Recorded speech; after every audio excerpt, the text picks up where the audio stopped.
it's always worth stressing with this that for the overwhelming majority of people, this is going to be, who get it, this is going to be a mild to moderate illness. Don't forget that even if you get this illness, for the overwhelming majority of people, even in the elderly groups, it will be mild to moderate. It is clear that the risk is very heavily weighted towards older people, but I think people translate that into, if I'm old and then I get it, I'm likely to pass away. Actually, the great majority of people will survive this, even if they're in their 80s. Then, for people who have mild disease, which is the great majority of people, to be clear, most people have a mild or moderate infection. Some of them have something which they hardly notice at all. To make an obvious point to all of you, but it's worth reiterating, the great majority of people will be managed at home.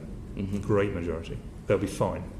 Even in the most vulnerable, oldest groups, in a very stressed health service, which Hubei was at the point when most of the data come out of, the great majority of people who caught this virus, and not everybody will, survived it. Great majority. It's easy to get a perception that if you're older and you get this virus, then you're a goner.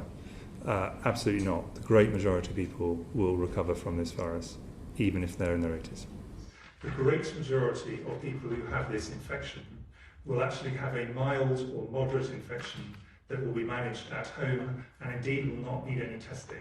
I also want, at this stage, to speak directly to older people, because this disease is particularly dangerous for you, for older people, even though the vast majority of older people will experience a mild to moderate illness. Also, because most people, the vast majority of people, get a mild illness. For most people, it's a mild disease. The great majority of people who get this virus, irrespective of age, will recover from it, and most of those will have a mild or moderate illness, not requiring any hospitalisation.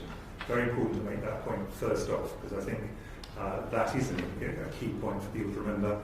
Now, at an individual level, the chance of anybody watching this dying of coronavirus are actually low.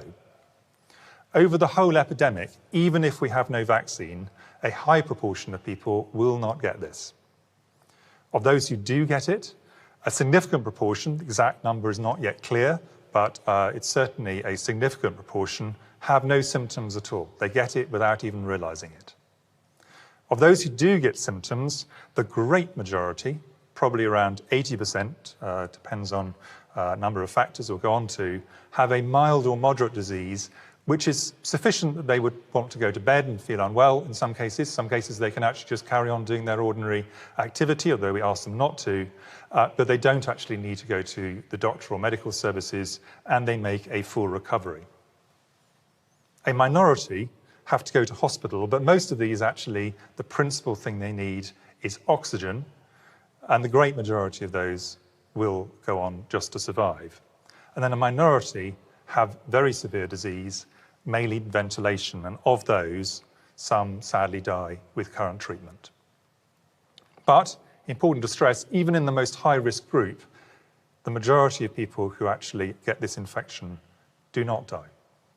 But even for those who get symptoms, these are the case fatality rates, and even in the oldest group, people over 80, re-stress, the majority of people who catch this will survive.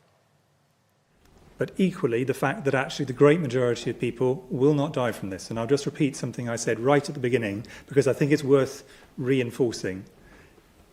Most people, a significant proportion of people will not get this virus at all, at any point in the epidemic, which is going to go on for a long period of time.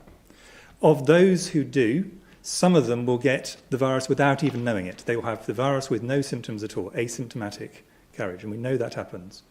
Of those who get symptoms, the great majority, probably 80%, will have a mild or moderate disease. Might be bad enough for them to have to go to bed for a few days, not bad enough for them to have to go to the doctor. An unfortunate minority will have to go as far as hospital, but the majority of those will just need oxygen and will then leave hospital. And then a minority of those will end up having to go to severe end critical care, and some of those, sadly, will die.